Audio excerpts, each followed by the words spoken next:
I want to talk to you today about choosing faith instead of fear. Now, all through the day, we have the choice to either believe that God is in control, believe that He's taking care of us, and believe that good things are in store, or we can go around worried, expecting the worst, wondering if we're going to make it. I hear people say, I'm afraid I'm going to lose my job. I'm afraid this marriage is not going to last. Or I'm afraid my child is going to get mixed up with the wrong crowd. They don't realize it, but they're choosing fear instead of faith. And fear and faith have something in common. They both ask us to believe something is going to happen that we cannot see. Fear says, believe the negative. That pain in your side, that's the same thing your grandmother died from. Probably be the end of you. Faith says that sickness is not permanent, it's only temporary. Fear says business is slow, you're going to go under.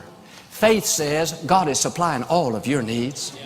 Fear says you've been through too much, you're never going to be happy. Faith says your best days are still out in front of you. Here's the key. What we meditate on is what's going to take root. If we go around all day thinking about that fear and we let it play again and again, it can become a reality. That's what Job said. The thing I feared came upon me. I had a man tell me not long ago how everything was going great in his life.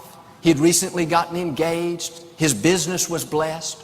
But instead of enjoying it, instead of thanking God for it, he said, Joel, I'm afraid it's not going to last.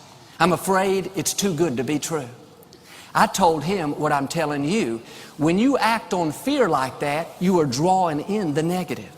You are actually helping that fear come to pass. When that thought comes saying, you're doing good, but get ready, it's going to come to an end, don't let it take root.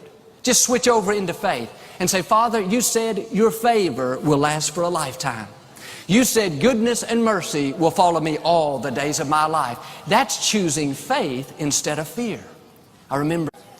And today we have so many opportunities to worry and live in fear.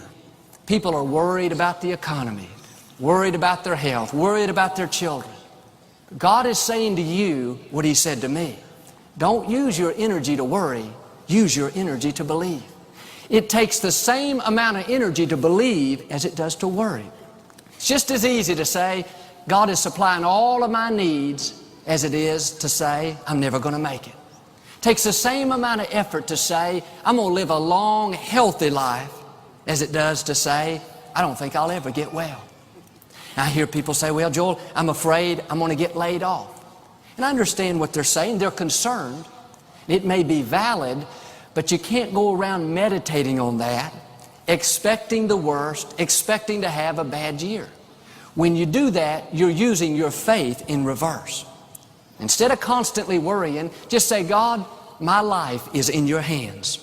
I know you're guiding and directing my steps, and I'm not expecting defeat. I'm not expecting failure. I'm expecting to have a blessed year.